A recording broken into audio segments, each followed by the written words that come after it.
आज मैं आपको एक पुरातन कथा सुनाऊंगी। कैसे बनी कुबेर, क्या था उनका पूर्व जन्म, कैसे फूटी उनकी एक आंख। जानने के लिए मेरे चैनल को सब्सक्राइब करें। कामपिल्ली नगर में बहुत ज्ञानी यज्ञदत्त नाम के एक ब्राह्मण रहते थे। वे वेदांग के पूर्ण ज्ञानी थे। वे परम सात्विक थे।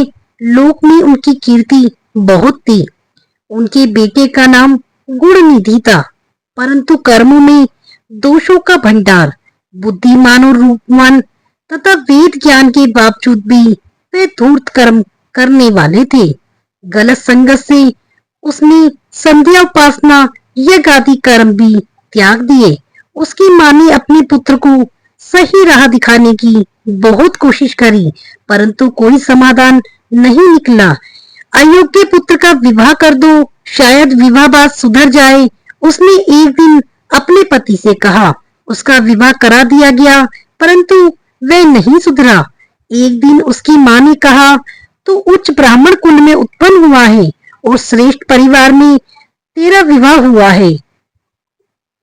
तुम्हें कुमार्ग से हटाने के लिए रूप गुण संपन्न कन्या से तुम्हारा विवाह भी कराया, परंतु तू फिर भी गलत लोगों की संगत नहीं छोड़ता।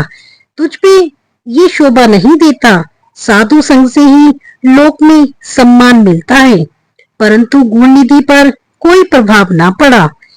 जब सर से ज्यादा पानी चढ़ गया, तब गुणनिधि की मां ने अपने पति यज्ञदत्त को सारी बातें बताई।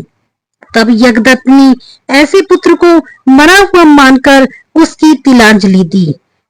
कुल को डुबाने वाला कुपुत्र से अच्छा पुत्रहीन होना होता है, ऐसा कहकर यज्ञदत्त अपने ध्यान कर्म करने चले गए। गुणनिधि अब इधर उधर भटकने लगा।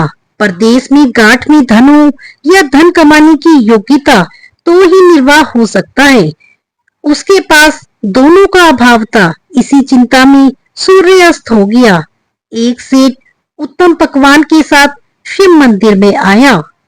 भूख प्यास से पीड़ित गुणनिधि सोचने लगा, जब मंदिर से सब चले जाएं, तो वह यह पकवान खा लूंगा। सेवकों के सो जाने पर वह गर्भगृह में पहुंच गया। उसने देखा दीपक बुझने वाला है। उसके अपने कपड़े को फाड़कर उसकी बत्ती बनाई और दीपक के आगे रख दी। उसकी इच्छा प्रकाश में पकवान उठाने की थी। इसी बीच किसी सेवक की आंख खुलने पर उसे बड़ी मार पड़ी और उसकी मृत्यु हुई, परंतु मृत्यु से पहले उसने शिव प्रसाद को खा लिया था। यमपुरी के दूत उसे बांधने आए।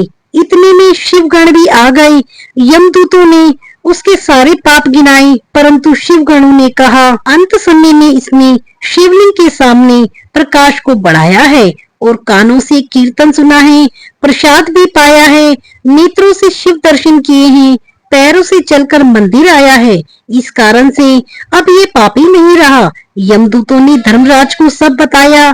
तब उन्होंने कहा, दंभ से, छल से, अश्रद्धा से, अनिच्छा से कोई भी शिव या हरि की पूजा करे तो तुम उन्हें छूना नहीं।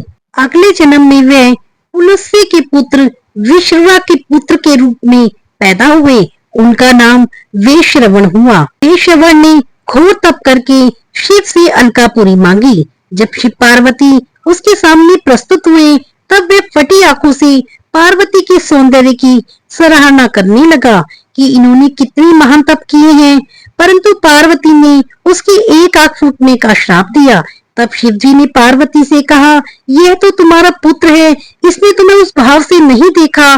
फिर शिव पार्वती उसे आशीर्वाद देकर कैलाश चले गए। इस प्रकार वे शिव के मित्र बने। आपको मेरा ये प्रयास कैसा लगा, प्लीज कमेंट करके बताएं। प्लीज मेरे चैनल को सब्सक्राइब करें। धन्यवाद।